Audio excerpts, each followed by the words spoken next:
Mzize Clement. Mzize!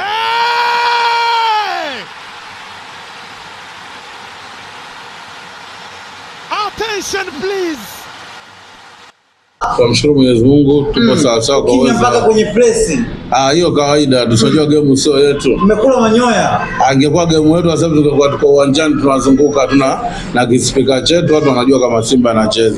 Lakini tunaweza kuingia mitini siku ya hapo kesho. Mwanamume siku yote hawezi kuogopa mambo kama hayo. Hata ukiona hela nyumbani, lazima urudi nyumbani unjue baba kaingia nyumbani. Kutokea kwenye press conference. Hii ina maana gani sasa kuelekea katika mchezo wa kesho? Ni siri ambayo mmeiweka, aidha ni mtego ambao mmeutengeneza kuhakikisha kuwa watu wanabweteka wakiamini kwamba mnyama hatatokea siku ya kesho? Kwanza nikuulize, mchezo wa kesho ni mchezo namba ngapi? Namba 184. 184, press yake ishafanywa tokea tarehe 7 huko. Haiwezi kurudiwa mara mbili. Walikuwa wanafanya vitu visivyokuwa na maana siku ya. Yaani mnakuwa ni vitu kama havina maana, ni kitu ambacho kishafanywa. Sio dharau, market press ishafanywa. Mechi hajabadilika, namba ni ile 184.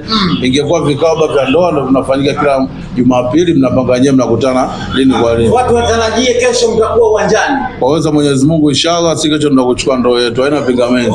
Na kuna maana gani kusema mnakwenda kuchukua ndoo ikiwa mnakwenda kukutana na mpinzani mgumu na ana asilimia kubwa ya kupata matokeo dhidi yenu kila mnapokutana? Sio kila tunapokutana, kwa sababu katika vitu ambavyo Simba nyewe kwenye barua yetu ambayo ile ya kwanza ilijielezea, cha kwanza ilikuwa meneja uwanja, meneja kaondoka, na chengine kilikuwa tunataka refa kutoka nje. Nadhani na refa pia wanakuja kutoka nje. Sasa shughuli inapigwa pale. Hata sio ingie tulikuwa tunasema kwa hizo Mwenyezi Mungu tulikuwa tunapenda sana kimataifa wale ndugu zetu wasogee mbele kama tunavyosogea sisi, tukutane kule, tukutana na marefa tofauti, tuwafanye tunavyojua jinsi ya kuwafanya. Tuwafanye tunavyojua jinsi ya kuwafanya. Lakini ile kama ile utakuta Mudasiri kaja akandamiza, lakini refa anakufanya hivi, hayuko hivyo, anatoa mimacho. Sasa marefa wetu wa kibongobongo mimi naona hafai. Ndio maana kuna mashindano mengi yanafanywa hapa, haujaona kuna refa Mtanzania hata mmoja anachezesha. Yaani maana yake wote uwezo wao ni wa chini. Kwa kuvimba Jayala, mnaamini ya kwamba ukimya huu unaweza kuwa sababu ya matokeo chanya siku ya kesho, kwa maana kwamba kuinua taji takriban misimu mitatu na ukame wa mataji, kwa maana kwamba kombe la ligi kuu kwenye viunga vya Msimbazi? Sio kama hiyo, kwa sababu timu ina malengo. Malengo yetu si kubeba ndoo kwa msimu huu, lakini sio kwa kutaka masuala yale ya nani, lakini si malengo yetu ni kuchukua ndoo, lakini sio kupushi uwanjani. Hiyo ya yusu. Unaona watani Young Africans wanasema zile 5 za mwisho ilikuwa ni salamu kuelekea kwenye mchezo wa tarehe 25. Ninyi kama mashabiki na wanachama wa Simba mnalizungumziaje hili? Alijawapa hali fulani ya hofu kuelekea kwenye mchezo huo? Sisi tumekutana na watu zaidi ya Yanga na tushampiga kuanzia goli 1 mpaka 6. Sasa sio yeye atuzisha kwa hizo goli zake 5 za mchongo, sababu amekutana nyewe kwa wenyewe tu. Kutana na Prison na akapewa. Ndio maana sisi tuliwaambia watu kabisa nani uwezo Singida kumfunga Prison ndio kwa hakuna, kwa sababu kilichotoa kule anatoa huko. Na Dodoma Jiji ndio kama mmevyoona, ndio wale tu. Sasa sisi tunaga pecha na ule, sababu hizo 5 tushampiga mpaka 6. Wanasema kwa beki Chefo ndo Maloni ambaye anatoa assist kwenye goli lake kumkaba Pacome Pedro Zouzoua. Ninyi kama mashabiki wa Simba mliona hili ambalo wanajitambia wao kuelekea katika mchezo huo? Sisi hayo maneno yao tunaona kama maneno kwenye kanga tu. Shughuli yote tukaifanya pale Benjamin Mkapa, wenyewe ndo wataona kama huyo Pacome, kama huyo nani. Sisi mpaka sasa tunaenda pale, tuna mchezaji bora wa msimu, tuna mfungaji bora wa msimu, ikiwa bado msimu mmoja shughuli zishaisha, kila kitu kinaenda sawa. Hicho kufanya aua pale, hata wachukue mechi acheza mchezaji wao zikia anacheza Dar es Salaam, wakajumlisha anacheza huko Marekani, yani bado wamfikia aua. Iko vile tuna golikipa bora iko pale, hatuna pressure nao. Sisi bado tupo kwenye malengo yetu, na malengo yetu ndio tunamaliza, tunachukua ndoo. Sawa. Mvimba, una imani ya kwamba kesho mtaondoka na kwa maana kwamba kuondoka na kikombe? Wana Simba wanatamani kusikia neno kutoka kwako. Je, watarajie nini na waje kifua mbele ikiwa hawajapata tamko lolote kutoka kwa uongozi, bali ukimya unaendelea mpaka kwenye press? Unajua kwenye mpira kuna shabiki afu kuna mpenzi. Ila na uhakika kwa mashabiki ndio ambao wanataka mpaka waitishwe sio wafanya hivi, lakini sisi wapenzi wa mpira tunajua mechi itakuwepo kwa uwezo Mwenyezi Mungu, kwa sababu ile mechi mtu alituhitaji mechi ambayo inahitaji busara, na busara ameamua ni amri jeshi mkuu wa nchi Mama Samia. Sasa kwa timu ambayo kutokwenda uwanjani ni kama kumdharau rais ambaye wengi tulikuwa tunamshangilia anapotoa milioni 5 kwenye goli la mama. Sasa mimi binafsi kwa mimi mwenyewe naongea kama Abdalla Saidi Mvimba, nina kesho Mungu akinamsha mapema tu salama, Jumatano yangu nitaifanya kama Jumapili. Jumatano nitaifanya kama Jumapili. Tutakopa kwa Mkapa kwenda kumaliza shughuli. Kuna maana gani utaifanya kama Jumapili? Yani maana yake kuifanya kama Jumapili, maana yake kesho unaitenga na kwa kazi yake ni moja tu, kwenda kumshirikia mtu na kuchukua ndoo yetu. Na kwa hiyo Mwenyezi Mungu itakuwa kama vile vile ilivyokuwa tu tarehe 6 mwezi wa 5 mwaka 2012 kilichotokea. Unampiga mtu, unamtia mtu mkono, unachukua ndoo yako, unarudi zako nyumbani. Ikitokea kwa sababu kuna mvutano wa baadhi ya viongozi wa klabu ya Simba juu ya hili, wengine wanasema tunacheza, wengine hatuchezi. Ikatokea mmepoteza mchezo, alaumiwe nani kwenye hili? Aidha msalaba mzito utamkuta Murtaza Mangungu kama ilivyokuwa ada na kawaida kwa mashabiki na wanachama, itokapo matokeo mabovu umvaa yeye na kumlaumu yeye na kumtaka ajiuzuru. Ndio maana nikasema kuna mpenzi na kuna shabiki. Sisi kwenye Simba hakuna mvutano wa kiongozi hata mmoja, hicho kitu hakipo, na chengine hatuwezi kwa sababu ule ni mpira na ishatokea, na kwa malengo yetu ndio tunajinasibu. Sisi lazima tuenda kuchukua ndoo. Hiyo ni kitu, lakini kusema sio kumlaumu Mangungu ziko fanya hicho. Simba tuna viongozi ambao wana uweredi. Ndio maana yote yanaendelea, ni barua ambayo imetoka usiku wa tarehe 7. Ni barua mpaka leo tunavyoona ni moja tu, na mpaka mnaona na ukimya, kwa sababu ukimya wote una barua ambayo moja ishajieleza. Sasa hivi vingine vyote kwa sisi ni maneno ya nje tu, watu ambao wanatengenezwa kuongelea. Sisi tuna viongozi ambao wana akili na wamesimama kwa mpira, viongozi wa nchi. Simba, ninyi kama mashabiki na viongozi wa matawi mmejiandaa vipi sasa kwa upande wenu kuelekea katika mchezo wa dabi ya Kariakoo, ikiwa ni mchezo wa maamuzi, mwanamwali yuko uwanjani na mkiwa mnahitaji zaidi taji hilo? Ninyi kama viongozi, mashabiki na wanachama mmejiandaa vipi kwa upande wenu?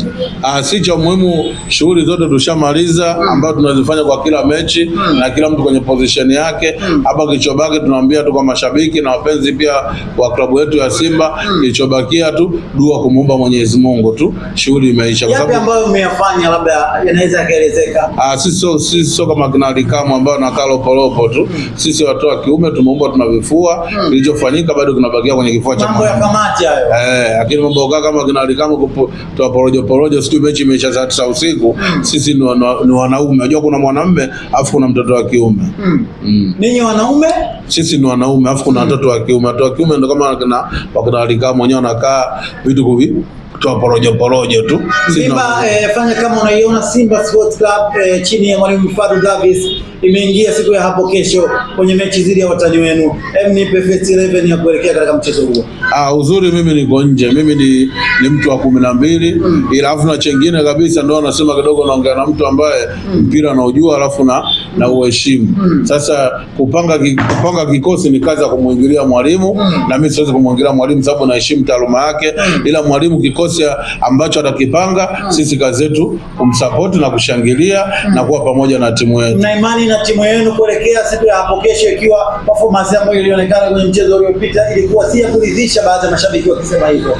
Ndio nikasema kuna shabiki afu kuna mpenzi, sio wengine ni mashabiki. Unajua kuna mwingine hapa kaja uwanjani kabeti Simba anamfunga Kagera Sugar goli 7 goli 5, hivyo vitu vipo, ila sio wengine. Sisi tunajua historia kwenye maisha kwa mpira Bongo, hakuja kuwa mechi rahisi kati ya Simba na Kagera Sugar, hakuja kuwa rahisi mechi ya Simba na Mtibwa Sugar. Ndio maana hizo game zote wakikutana watu wawili hao unakuwa na mechi tamu kabisa. Sasa kwa matokeo yalitoka, sababu mtu anahitaji pointi 3 tumeipata, basi tunamshukuru Mwenyezi Mungu Allah yaalam. Young Africans wametokea kwenye presi wakiwa na shauku na hali ya morali. Hii inaonyesha wazi maandalizi ambayo wameyafanya, wana uhakika 100% ya kwamba watakwenda kushinda mchezo huo. Ninyi kama Simba Sports mmeliona hili na mmejiandaa vipi kuhakikisha kuwa mnalikabili hili?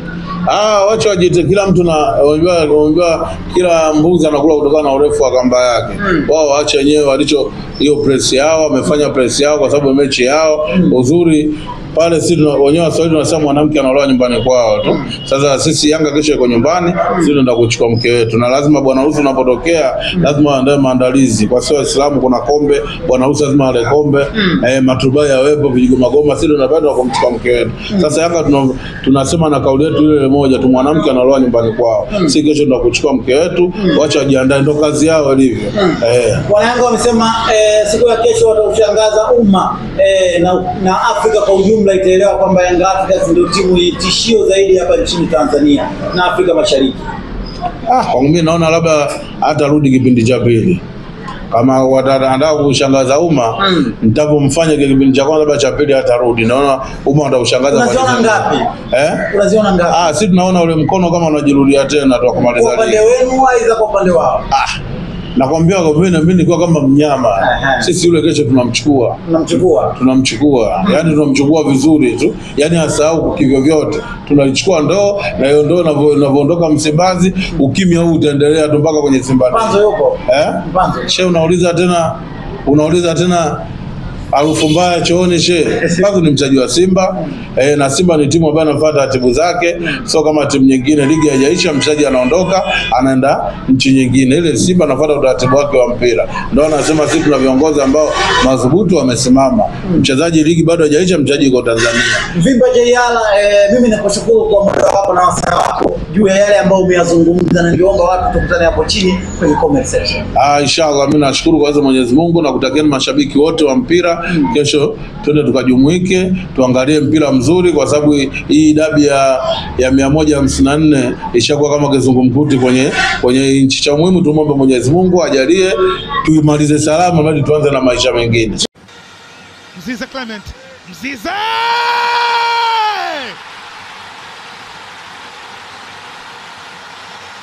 Attention please!